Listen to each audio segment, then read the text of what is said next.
केही बेरमै झन्डै 4,000 घर खाली बने अरबौंको क्षति गरिएको छ। औषधि दूरीमा रहेको बल्ल वैलिन थाले आश्वासनका शब्दहरू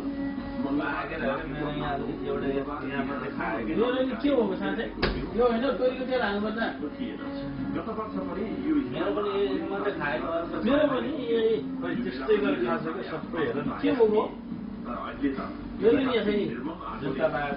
यो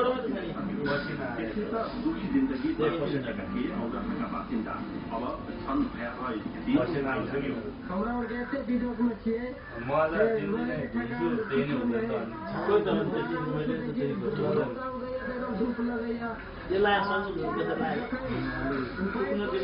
पानी दो भाई की सबके परिवार माँ बाबू सब एक तिरपाल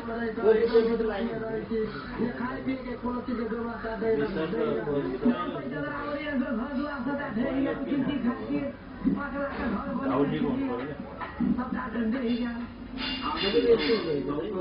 विभिन्न जिल्ला गुहार्नु पर्यो। तन्त्र आइपुग्दा सबै घर जलेर नष्ट भइसकेका थिए। यति बेलैमा